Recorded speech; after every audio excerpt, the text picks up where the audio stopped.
Olá pessoal, sejam bem-vindos a mais um bate-papo e hoje a gente vai falar um assunto também super importante com o meu convidado. Mas antes de a gente começar esse vídeo, é claro que eu vou pedir para você já se inscrever nesse canal, né? Ativar o sininho, compartilhar com outras pessoas o assunto que nós vamos falar. E é claro, lá embaixo do vídeo, depois deixe seu comentário, deixe sua impressão, que é muito importante para nós. Então, sem muitas delongas, vamos para o nosso bate-papo. Danilo Dolce, seja Fala, muito Léo. bem-vindo, muito obrigado mais uma vez por você estar contribuindo aqui com o seu conhecimento. Hoje a gente vai falar sobre um pouco de aspecto jurídico, a gente vai falar um pouco sobre da sua área. E antes de a gente começar, eu quero te agradecer e pedir para você falar quem é o Danilo Dolce aí, para as pessoas saberem quem você é. Fala, Léo. Obrigado mais uma vez, obrigado pelo convite. É um prazer estar aqui com você, é um prazer sempre estar com a sua audiência. Eu fico muito honrado pelo convite e quero agradecer sempre pela parceria de sempre. Bom, quem é o Danilo? Danilo é um advogado formado há 17 anos e, como falo diferente, um advogado paulistano de origem da Moca, corintiano, maratonista, que vive o mundo jurídico com as suas próprias leis, vivendo as leis, vivendo o dia a dia, atuando para as empresas, que é a nossa especialidade do nosso Uhum. escritório. Nosso escritório está situado na cidade de São Paulo, Grande São Paulo, temos abrangência de atendimento no Brasil e somos focados em dar proteção para os empresários, os pequenos e médios empreendedores e contribuir sempre com o canal dos amigos. É sempre muito válido, Muito muito bom, muito importante. bom. Então a gente vai conversar sobre alguns aspectos jurídicos que é super importante. Como você é uma pessoa que lida com conflitos, Sim. até antes de a gente começar a gravar, que você já estava falando de um conflito em particular. Mas assim, o que eu vejo, Danilo, por também diretamente estar trabalhando, a gente é empreendedor, né? Também veio da área contábil também, a gente sabe de como é esses litígios que tem empregado, empregador, etc e tal. Mas de uma forma geral, o que é um contrato? Porque muitas vezes as pessoas elas não sabem, não têm a interpretação e entendimento de um contrato. Porque muitas vezes ela vai discutir algo que ela não leu o contrato, ou ela não cumpriu o contrato. Então vamos botar aqui uma conversa começando bem Vamos lá. rasa. O que é um contrato para que as pessoas possam entender, porque da partir daí a gente já cria o nosso Sim. bate-papo. Bom, o contrato, Léo, é um instrumento que ele existe desde os milenares, desde o escambo, desde quando a gente ouviu falar em troca de uma coisa por outra. Isso já era um contrato. Um contrato, com base no Código Civil, ele tem várias regras que ele pode constar lá, mas, de forma bem objetiva, um contrato é qualquer relação onde duas pessoas estejam juntos, uma tomando o serviço da outra, uma tomando algum bem da outra. Então, de forma bem simples. Hoje, por exemplo, se você pegou o ônibus para você ir para um local, esse é um contrato de transporte. Não precisa de instrumentalidade, reconhecer firma, nada disso. Isso é um contrato previsto na lei. Se você, por exemplo, comprou um copo de água para você se hidratar, é um contrato de compra e venda. Só que esse tipo de contrato não exige formalidade. Em contrapartida, um contrato, por exemplo, de compra e venda de um imóvel, tem Uhum. formalidades. Um contrato de fornecimento de serviços, por exemplo, gosto muito de dar exemplos. Se eu vou contratar o Leonardo para prestar um serviço para o Danilo, é ideal que você formalize isso com regras, cláusulas, prever situações, e esse é o nosso grande foco do escritório. Você pegar o contrato, pegar as situações que a gente entende que são Uhum. relevantes, prever os problemas que elas podem dar e prevenir os clientes. Então, esse é o primeiro ponto. O papel do contrato é ele ser cumprido, mas nós temos que sempre pensar o contrário. Ao mesmo tempo que o contrato é feito para ser cumprido, ele pode ser descumprido, e com esse descumprimento a gente tem os grandes problemas na justiça por conta disso, Leonardo. Então é basicamente isso. Então, aí falando sobre o contrato, porque vamos falar um contrato que é super conhecido, contrato trabalhista, né? Você lida muito com isso aí. Quando a gente vai oferecer uma oportunidade de trabalho para um colaborador, obviamente, quando você está falando para ele, ó, você vai trabalhar aqui, seu salário é X, você vai ter direito a isso, a isso, a isso, a Y. Muitas vezes aquele trabalhador dá ok, vamos supor que ele passou num processo de dar ok, Só que para formalizar isso, ele vai receber um contrato de trabalho. Sim. Não é? E dentro daquele contrato de trabalho tem que estar essas cláusulas. Muitas vezes, Uhum. o empregador, que aí já vai a primeira pergunta, ele faz uma série de promessas, mas quando imprime aquele contrato, não está. E aí, quando aquele empregador, aquele empregado ele, ou colaborador passa um certo tempo, ele não percebe. Exemplo, eu não vou falar aqui de. É claro que o Vale Transporte, se ele não cumprir, ele sabe Sim, que o é trabalhador não vai, o notório, né? trabalhador Vou, não cadê? Como é vai. que eu vou? Mas às vezes tem algumas coisas que, por exemplo, ele tem direito a um reajuste anual de tanto, Um com benefício. benefício. Aonde está o erro aí? Você acha que as empresas elas precisam, quando vão fazer essa contratação, elas precisam não, obviamente não só comunicar, mas elas têm que passar esse contato, tem que falar, tá vendo aqui, eu estou colocando esse ponto com você, você tem direito a isso, isso aqui, isso aqui, isso aqui, isso aqui.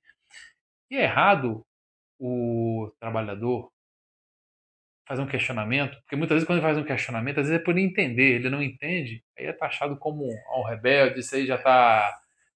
Como é que você orienta essa lógica contratual, digamos, de uma relação entre empregado e empregador? Leonardo, a gente tem que dividir essa sua pergunta em algumas respostas bem interessantes. Primeiro, o primeiro ponto é, a partir do momento que o empregador e o empregado chegam a uma composição, ambas as partes concordaram com aquelas condições. Então, a oferta da vaga, a oferta do contrato de trabalho tem que ser replicada, a proposta tem que ser replicada no contrato. Então, partimos daí que o primeiro ponto. Se é o que foi proposto não foi replicado no contrato, o primeiro erro já está aqui. Mas vamos um pouquinho mais além. Vamos imaginar que o trabalhador assinou aquele contrato. Aqui a gente tem um segundo ponto, a assinatura. Normalmente, isso é cultural. Infelizmente, as pessoas não leem o que elas estão Uhum, assinando. E aí a gente gera um segundo problema. Por quê?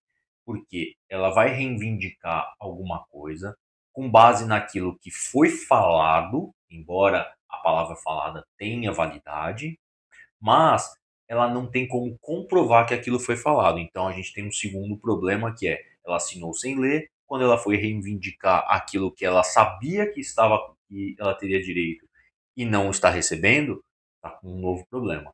Então, a gente começa a partir de tem que romper algumas questões culturais. A primeira delas é, se foi proposto, tem que ser colocado no contrato.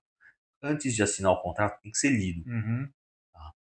E a partir do momento que que não foi colocado, não assinar. Por quê? Porque aí a gente sabe que também as pessoas às vezes necessitam, tem toda aquela lógica de é, precisar do trabalho, E precisar acaba ir relevando trabalhando, algumas coisas acabar para. relevando e fala assim, ah, depois eu vejo, e esse depois é problema.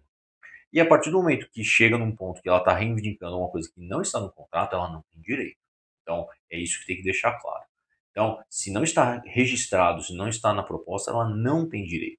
Porém, tem alguns benefícios, como a gente comentou, como você comentou, eles são decorrentes de lei, então eles não Uhum. precisam estar no contrato. Por exemplo, o vale-refeição, o vale-transporte, isso, as próprias convenções coletivas e a Já lei seguram, né? asseguram isso. Então, isso não vai estar propriamente dito no contrato, mas a gente sabe que são benefícios acessórios de uma relação de trabalho que ele vai estar resguardado.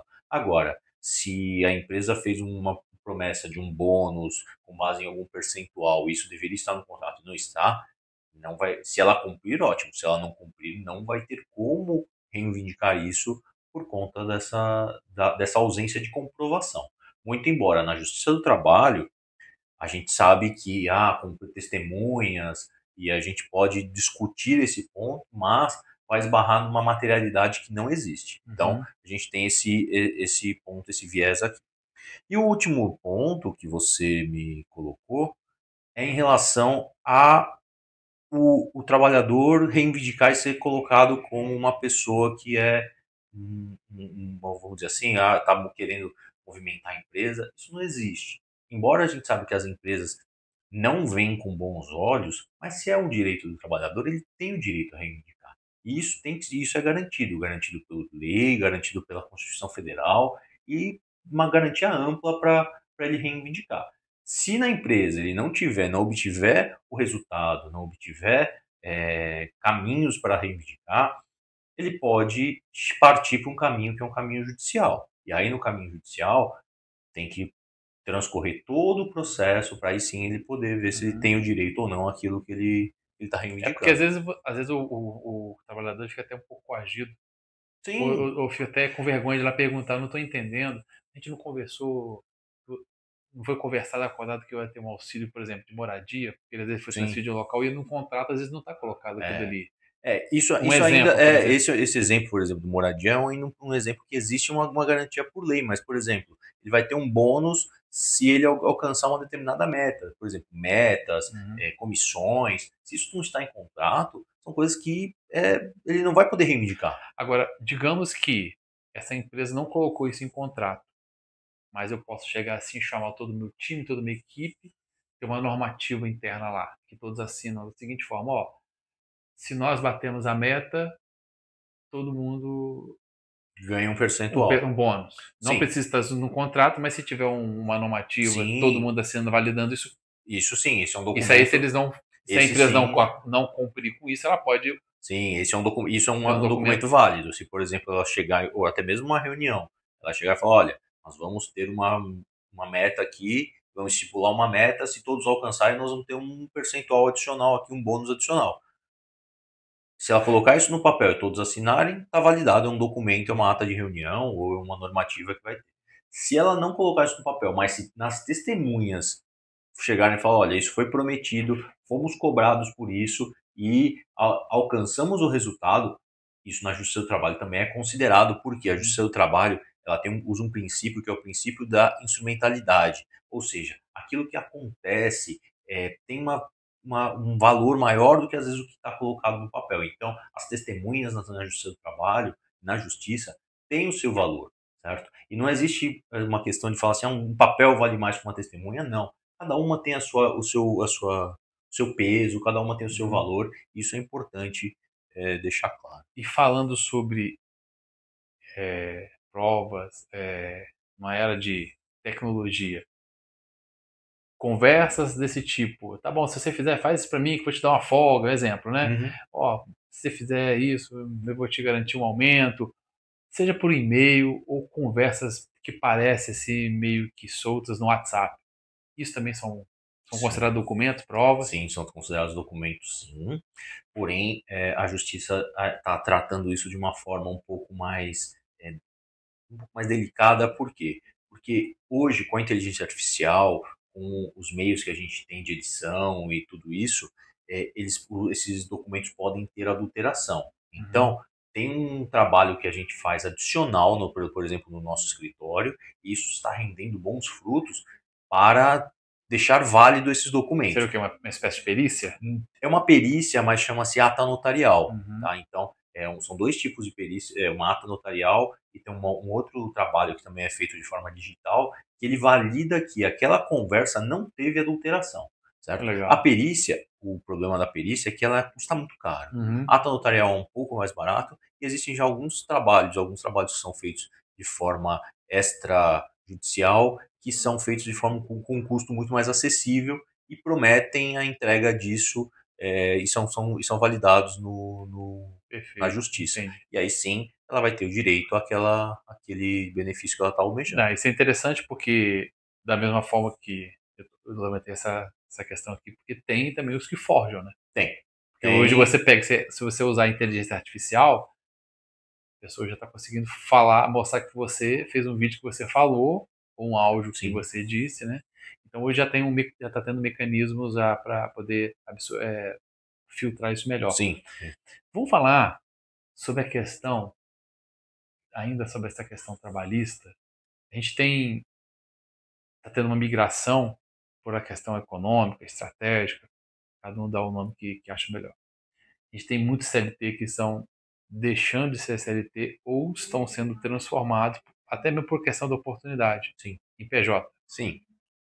Então, vamos falar um pouco desse assunto, porque existe o PJ, que é uma pessoa jurídica, que é Uhum. uma empresa, mas muitas vezes ele não tem característica de empresa. Ele é simplesmente uma pessoa física que está tendo um CNPJ, está usando o CNPJ para ter um custo menor para a empresa. É, queria que você explicasse qual é a diferença. A gente não está falando que você não deve contratar PJ, não é isso. Qual é a diferença que a gente vai, dentro desse tipo de contratação, que caracteriza vínculo e não caracteriza vínculo de uma pessoa chamada PJ? Bom, o PJ nasceu e ele nasce com a questão tributária. Então ele começa mesmo na questão tributária, por quê? Por conta do imposto de renda e na hora de ver quanto que tanto o empregado, o trabalhador, quanto a empresa pagam de imposto. Então, a partir do momento que, em vez de você, o trabalhador, pagar 27,5%, que é a taxa alíquota máxima do imposto de renda, partindo de 15, 15, tá certo? Dependendo da alíquota, do valor da faixa, né? Varia de 15 até 27,5. Ele sai de uma alíquota dessa e passa para uma alíquota que ele vai pagar de 8 a 4%, dependendo do ramo de empresa, do ramo que ele vai trabalhar. Então, a gente já começa por aí. A empresa, ao invés de pagar o mesmo valor para aquele empregado CLT, ela migra ele para o PJ e reduz a questão do imposto, que já começa por aí, já começa a ser válido. A partir desse ponto, partindo dessa premissa, considerando que ele virou PJ, mudam algumas lógicas de interpretação. Primeiro, empresa contrata para trabalhar empregado, desculpa. Empresa contrata para trabalhar empregado, pessoa física. Se você contratou um empregado pessoa jurídica, ele é um prestador de serviço. E prestador de serviço não tem os princípios básicos do contrato de trabalho. Ele pode ter subordinação técnica, é porque um contador ou uma pessoa que vai trabalhar numa área jurídica tem uma técnica que ele usa que é particular dele. Então, a técnica ela não pode ter nenhum tipo de influência. Mas ele tem uma subordinação financeira. Ele tem que cumprir horário, que essa é uma característica fundamental do empregado CLT. Se ele tiver que cumprir horário, ele já começa a desvirtuar o contrato de PJ. PJ entrega o trabalho. PJ não é cobrado em quanto tempo ele faz o trabalho. PJ é contratado para fazer uma demanda com um determinado X de horas que ele vai precisar para trabalhar. Mas ele não é contratado para trabalhar 220 horas num local pré-determinado, com uma função pré-determinada e com aquela atividade. Então, a gente já começa uma modificação muito grande nisso. E as empresas às vezes não entendem que contratar um trabalhador PJ, ela está contratando um prestador. Então, esse prestador, se ele trabalhar de madrugada e de manhã o serviço lá no horário que ele prometeu está entregue, é o que ele precisa. Não precisa, por exemplo, cumprir uma carga horária, nada disso. Nada muda. Ele tem que entregar aquilo que é a demanda dele. De que forma que ele vai fazer, é isso que as empresas precisam mudar e eles precisam colocar isso na cabeça. E o jeito brasileiro, que aí a gente tem que colocar, ele acaba mudando a lógica disso para contratar um trabalhador, cumprindo as regras de CLT, porém não tendo os benefícios de CLT. Porque o PJ não tem fundo de garantia, não tem amparo do INSS, embora ele seja obrigado a recolher, e aí sim para ele ter um amparo, mas é um amparo muito menor. Por quê? Porque uma vez que é dado o valor para ele, ele administra da melhor forma. Aí a empresa foge de pagar um plano de saúde, a empresa foge de pagar todos os encargos do contrato de trabalho, que são pesados no nosso país, mas são necessários para o trabalhador CLT. E existem formas de fazer e posições que você deve, que você pode ter um PJ e em posições que você não deve. Então, fazendo uma análise jurídica do caso, a gente vê e entende quais são as posições que você pode fazer isso e quais as posições que você não deve. Então assim,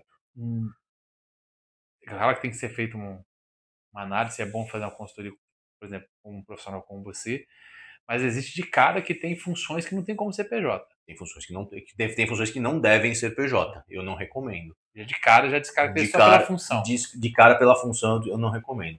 E aí eu vou um pouco mais além. Pessoas que trabalham com atividades no chão de fábrica, e aí na sua cidade você coloca como você quer colocar, apesar de ter um trabalho mais braçal, ela não deve ser um trabalhador PJ. Por quê? porque ele tem por lógica de cumprir um horário, cumprir aquele trabalho de forma ritual, um horário para entrar, horário para sair, atividades para fazer. Então, o E é trabalhador cobrado, braçal, né? Tem que e ser por ser cobrado, sempre, né? sim, e por ser cobrado. Mas tem um ponto maior que é o mais importante, Leonardo, que a partir do momento que ele é um trabalhador braçal, ele vai ter o risco. E esse risco é o quê? O risco de uma lesão, de um cometimento qualquer. E quando ele tem esse problema, ele está protegido pela Previdência. Uhum, E a Previdência dá um suporte, embora a gente saiba que tem as suas falhas, mas eu não estou aqui para uhum. criticar, mas estou aqui para também Mas ainda é tirar um o local onde que chapéu, você para vai tirar o lá. chapéu do que é bem feito. Se o trabalhador teve um acidente, ela dá um suporte até um certo momento muito bom e permite que a empresa recoloque uma pessoa, aquela atividade não deixe de ser feita e ele coloque e ele prossiga e a pessoa prossiga para se recuperar. Porque a partir do momento que a pessoa teve uma lesão, ela não vai receber porque ela não vai prestar serviço, Uhum. vai ficar literalmente, como diziam o, o, as pessoas de uma geração anterior, na rua da amargura, porque ele não vai ter como se sustentar, não vai ter direito aos benefícios da Previdência e a empresa vai recolocar uma Uhum. outra pessoa. Então, o trabalhador braçal não deve ser, essa é o ponto principal, não deve ser. Cargos de gestão, liderança, ou cargos muito técnicos podem ser.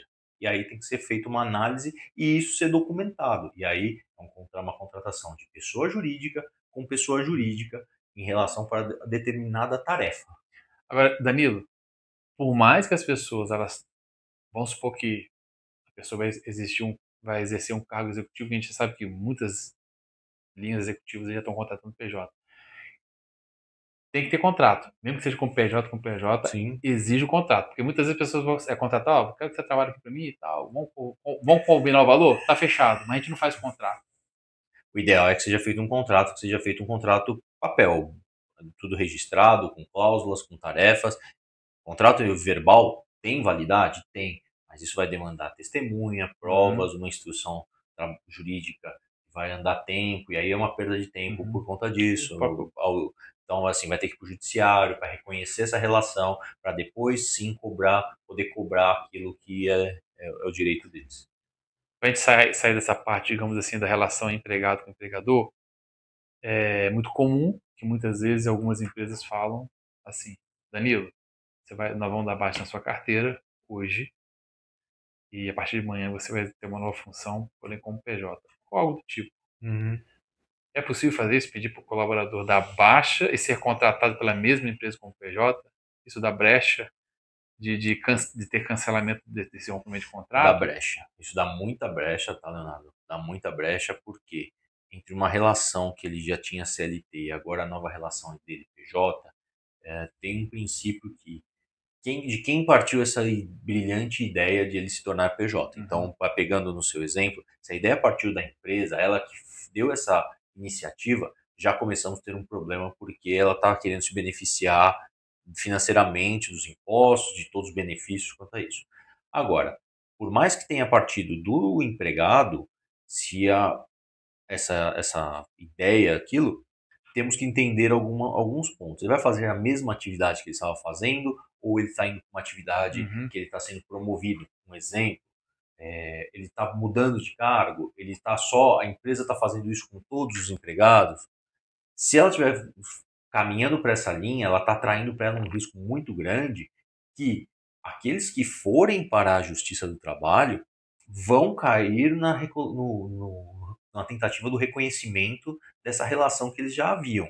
E hoje existe um precedente que está no Supremo Tribunal Federal, falando isso na data de hoje, que ainda não foi julgado, que os ministros estão entendendo e suspenderam todos os processos na Justiça do Trabalho de todo o país, que tem que ser reanalisada essa relação. Nasceu PJ, nasceu pessoa física, virou PJ, mas aí agora a pessoa quer voltar para ter um benefício como pessoa física e descaracterizar o PJ. O Alexandre de Moraes, em recente falando, dando seu voto nesse julgado, ele fala que se a pessoa iniciou como PJ, ela deveria ir até o final como PJ, porque ela abriu mão de alguns direitos no meio do caminho e agora ela quer de volta por conta disso. Então Uhum. ela literalmente não está cumprindo com aquilo que ela fala. Porém, precisa entender que ela vai ter o ônus disso, vai ter impostos, vai ter uma série de situações que ela também vai recolher, porque é muito comum os advogados venderem o bônus, mas não o ônus disso, que é a questão de impostos, questão de tributos, que isso vai incidir muito. Então, é um ponto que ainda é nebuloso e é um ponto que em breve vai ter alguma decisão do Supremo Tribunal Federal a respeito dos julgamentos de relação de pessoa jurídica trabalhando, exercendo atividades como pessoa CLT fossem. Isso vai ter alguma novidade em breve. Pode virar um efeito cascata que pode retroagir em muitas situações. Né? Vai acontecer, inclusive está sendo sob relatoria de Gilmar Mendes, se não me engano. Ele pediu vistas para entender um pouco mais esse caso. Vamos aguardar aí. E aí, se tiver alguma novidade, eu garanto que eu mando um videozinho antes do Léo muito postar, bom. porque é importante vocês manterem atualizados. Isso é muito importante, porque vocês não têm noção do que é um reflexo desse, uma jurisprudência dessa. E, Leonardo, a jurisprudência é uma jurisprudência vinculante, ela vai vir e vai aplicar em todos os processos da Justiça do Trabalho. Ou seja, todos os processos que versarem sobre relação pessoa física, pessoa jurídica e essa descaracterização tem que ser aplicado, por mais que o juiz não goste. Então, juízes às vezes não gostam de ter ordens superiores, mas nesse caso, eles vão ter que acatar a ordem do Supremo. Vamos falar agora um pouquinho da questão empresarial em si, porque a gente está falando, a gente começou falando sobre contrato, e a gente sabe que o brasileiro ele é muito relapso para ler contrato. Sim. E quando a gente vai construir uma empresa, uma sociedade, o que a gente faz? A gente só registra e não lê as cláusulas contratuais que ele tem. Então, por exemplo, se eu estou abrindo uma sociedade, obviamente com uma pessoa, não vejo as cláusulas, se tem um rompimento, um litígio entre a gente, aí você fica amarrado em cláusulas, não consegue sair daquelas cláusulas, você não consegue, às vezes, sair da sociedade de vez. Muitas vezes, vamos supor, eu e você somos o sócio, mas você que é o gestor, eu sou uma outra área, você geriu errado, não prestou atenção, estamos com multas tributárias, aquilo gera multas que a empresa não consegue pagar, aquilo vai respingar, vai refletir Sim, nos sócios. Nos dois sócios. Então, quando você não sabe ler um contrato, quando você não tem uma assessoria de um contrato de um profissional, você às vezes pode estar entrando num campo que tem os bônus e tem os ônus também. Eu quero pegar um caso que recentemente, e eu não estou aqui para falar mal da empresa, que foi a Cacau Show, pessoas apareceram falando que a empresa é uma seita, que sei lá o quê, que aquela franquia, etc, etc, que isso, aquilo, e fazendo vídeos e etc e tal. Então, só puxando esse gancho, não falando assim da Cacau Show, mas vamos lá. Qual é a orientação que você dá? Porque muitas vezes uma pessoa ela quer empreender e vai buscar uma franquia. Sim. Você conhece um pouco de franquia. Ou mesmo a pessoa vai fazer, não uma franquia, mas ela vai fazer um acordo, uma parceria de negócio com a sua empresa A, com a empresa B. Qual a importância de você ler as entrelinhas desses contratos? Porque muitas vezes a pessoa ela vai na empolgação, poxa, que vai dar dinheiro, eu vou conseguir. Quando ele não lê o contrato nos seus mínimos detalhes, às vezes tem cláusulas que se ele não conseguir executar aquilo, ele é punido. Sim. Bom, primeiro ponto. Nós temos, como eu falei, a cultura da leitura do contrato. Então, o primeiro ponto que eu recomendaria, a primeira dica que eu dou aqui, e não estou só falando, puxando a sardinha para o meu peixe, mas a brasa para o meu peixe, mas puxando entendendo um pouquinho mais como funciona. Procure alguém especialista. Então, o advogado é especialista em ler contrato, é especialista em analisar cláusulas. Então, esse é um primeiro ponto. Superada essa fase, você tem que entender quais são os pontos principais desse contrato, principalmente questões de remunerações, questões de responsabilidades, tudo aquilo que está sendo ponderado nesse nicho. Eu vou um pouquinho além. Entendendo um pouquinho, as pessoas querem empreender e elas buscam um modelo de negócio já testado, já validado, como, por exemplo, a Cacau Show e tantas outras franquias que tem. Nesse caminho, é importante entender quais são os ônus e quais são os bônus que tem. Então, quais são as penalidades, quais são os valores, que tem que constar nesse contrato, tem que ser analisado. Por quê? Nos contratos, e principalmente no contrato de franquia, existem cláusulas que você deve remunerar quem já partiu no início, Uhum. quem já testou, quem tem a expertise do negócio. Então esse é o primeiro. Agora, essa questão que você colocou de entender essas cláusulas, de falar aceita, o que foi colocado da cachorro, honestamente falando, eu desacredito, tá? Porque o que eles colocaram como seita e o que eles colocaram como situações, primeiro, pelo que eu tenho de conhecimento, foram vídeos motivacionais que o proprietário da franquia mandava para todos os franqueados para estimular diariamente, afinal ele tem mais de 1.000 franquias, tem mais de 3.000 franquias no país, então eles disparavam um vídeo motivacional Uhum. diariamente. Essa era a rotina dele, a rotina que ele segue a loja dele, a franquia dele.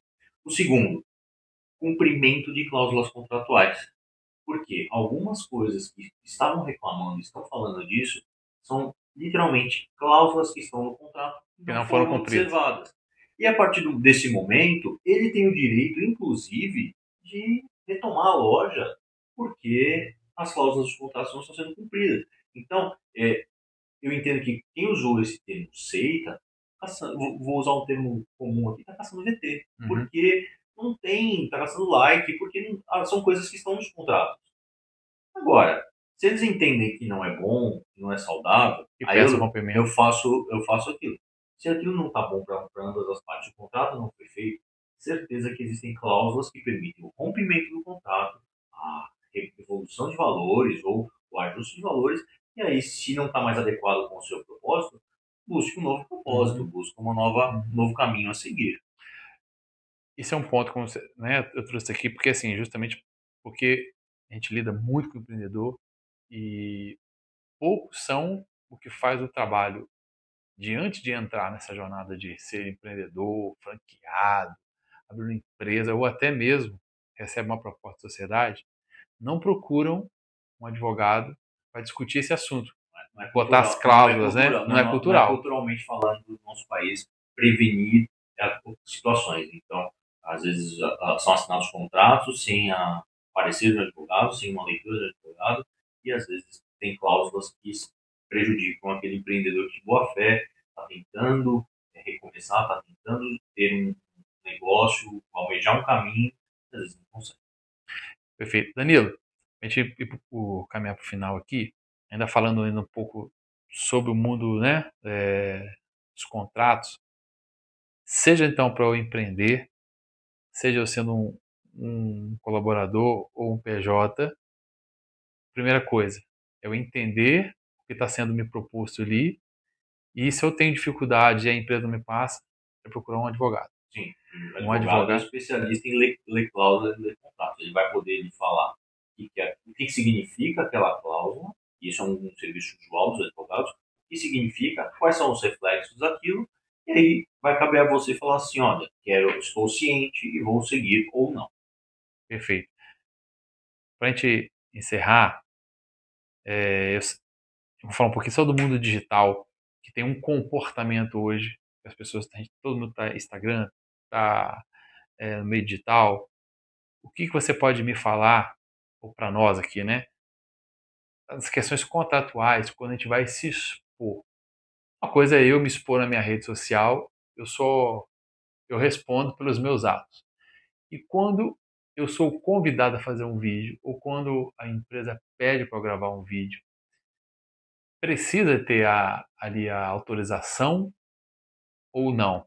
Vou dividir o seu questionamento em duas partes. Primeiro, a rede social ela não é sua, ela é da plataforma. Uhum. Você é um usuário da rede social e você assinou e aderiu a um contrato quando você se cadastrou nessa plataforma. Então entendam isso. A plataforma pode banir, inclusive, se ela ver vídeos que não são moralmente falados ou a gente sabe muitas situações, tortura, situações que ofendem a moral, ela pode banir os vídeos. Então, esse é o primeiro ponto. Uhum. Partindo do segundo ponto, a partir do momento que você se expõe na rede social, você é responsável. Se eu sou convidado a fazer um vídeo, a fazer uma participação, a usarem a minha imagem, se essa imagem é usada para fins comerciais, exposição, algo do tipo, que você vá, por exemplo, ter um benefício disso, é importante ter um termo de direito de imagem, Uhum. termo de autorização de direito de imagem. Inclusive, quem não tem e usa a imagem na meios comerciais, não tem essa autorização das pessoas, é seriamente indenizado por isso e pode ser a sua imagem protegida. Porque hoje, a Lei Geral de Proteção de Dados coloca a nossa imagem como uma das Uhum. proteções que nós podemos ter no nosso mundo jurídico. Então, se eu, por acaso, fiz um vídeo lá e estou vendendo, apareceu 3 pessoas que eu não pedi autorização, se elas virem que aquele vídeo está vendendo, elas podem, então, é, entendeu? Calma, Minha eu pergunta? entendi a sua Se eu pergunta, chegar mas agora, se eu calma. chegar agora ali e falar assim, poxa, eu fiz um vídeo daquele rapaz e aqui, a minha imagem influenciou naquilo. Então, precisa se entender isso. Isso foi um Uma caso coisa é a muito. pessoa passou lá, outra coisa é a Isso, pessoa que influenciou no vídeo. isso mesmo. Isso é uma coisa muito comum. Se, por exemplo, uma pessoa passa, isso é normal, as pessoas passam, às vezes, por exemplo, aqui atrás, vai passar uma pessoa, ou às vezes num local, se passam isso, e aquela imagem, só por ela ter passado, isso não cabe, Aham. porque não influenciou, certo? Por mais que seja um famoso, que seja uma pessoa que tenha 50 milhões de seguidores, que ela passe no seu vídeo, ela só vai ser marcada lá que passou no seu vídeo, mas não, isso não colaborou. Agora, se essa pessoa tem 50 milhões de seguidores, chega aqui e fala assim, poxa, o Danilo e o Leonardo são as melhores pessoas, eu recomendo o trabalho deles. E não, você não autorizou, ela não autorizou aquilo ser publicado na rede social, isso sim, ela pode buscar tanto a retirada do vídeo do ar, como indenizações com base naquilo que você está pleiteando. Perfeito. Isso é um fato muito importante porque tem pessoas que às vezes gostam de aproveitar situações e tem pessoas que às vezes elas não sabem que elas foram usadas numa situação e Sim, têm e, seus e próprios vou direitos. dar, eu vou dar dois exemplos de forma muito clara. Se você, por exemplo, estivesse me entrevistando hoje uma pessoa com 50 milhões de seguidores, que é mãe de 3 meninas e que está no auge da rede social, por uma entrevista, o máximo que iria acontecer é você ter likes no seu canal Uhum. e isso não aconteceria nada, como eu estou aqui, ela poderia estar aqui no meu lugar. Agora, isso foi um caso que foi um dos precursores do direito de imagem, é um caso do RJTV, a gente que é, Uhum. é contemporâneo, que uma moça foi filmada saindo do mar e ela era a garota propaganda da RJTV. E ela foi por muitos anos isso. E ela fielmente, todos os dias, gravava aquela imagem mostrando que aquilo era considerado a abertura da RJTV. Ó, Foi o caso precursor do direito de imagem, porque ela entrou com uma indenização e hoje conseguiu que, primeiro, retirassem a imagem dela e, segundo, valores de forma muito interessantes para ela. Então, como a sua imagem está sendo utilizada, é que é importante ser analisado. Então, isso é importante aqui, antes de falar, olha, tenho ou não tenho direito. Tem que entender antes de buscar uma reparação. então, antes de você achar que está no seu direito, procura assessoria, né, jurídica, procura saber, entender, para que você não crie uma expectativa daquilo que não tem, né? Danilo, eu quero te agradecer de coração por você ter vindo aqui, gravar conosco, disponibilizar seu tempo, veio corrido de uma situação, veio aqui colaborar, quero agradecer. E fala então mais uma vez aqui para o nosso público que se as pessoas quiserem procurar você, você está aberto online, seus canais, a gente vai até deixar aqui, tá? A gente vai deixar aqui na descrição do vídeo aqui o Instagram dele, lá embaixo na descrição do vídeo vai ter os contatos dele. Então, fala para nós aqui Léo, o que você está aberto para oferecer para as gra- pessoas que estão aí primeiro com eu dúvida. agradeço mais uma vez a parceria, o convite. Eu acho que multiplicar o conteúdo, multiplicar o mundo jurídico para as pessoas é importante, porque às vezes elas sabem, acham que tem direito, não tem, imaginam que não tem e vão. Então esse é o primeiro ponto. Eu agradeço sempre a parceria, sempre, Tamo o junto. convite que a gente sempre está aberto aqui, embora as correrias aconteçam, mas sempre está junto. E o que é importante é você buscar conhecimento. Se você quer conhecimento, busca alguém que tenha conhecimento, busca alguém que tenha aberto essa porta. Nossos canais estão abertos. Todas as questões de contrato, se você tiver algum tipo de dúvida, nós estamos abertos. Você pode clicar lá, manda um direct para a gente, manda uma mensagem, a gente vai responder. Nossa equipe está gabaritada para fazer essa resposta aqui. E eu vou fazer questão de atender pessoalmente a cada um de vocês e ver qual que é o melhor caminho para a sua dúvida. Minhas redes sociais estão aqui, vão estar na descrição do vídeo. Eu agradeço também a toda a estrutura aqui do pessoal da técnica que está colaborando aqui com a gravação. E eu espero sempre que essa parceria aqui, que já é duradoura, já existe em outros produtos, em outras circunstâncias, esteja sempre aberta com vocês, a gente sempre está com as portas abertas. Obrigado, meu amigo. Meu amigo, Obrigado, obrigado. Obrigado você que acompanhou com a gente esse bate-papo. Então, já sabe, já se inscreveu no vídeo, no canal, aliás, se inscreve no canal, ativa o sininho, compartilha esse vídeo que tenho certeza que tem várias pessoas que têm dúvidas jurídicas. Esse bate-papo vai servir, vai ser de esclarecimento. Então, aguardo você no próximo bate-papo. Tchau, pessoal.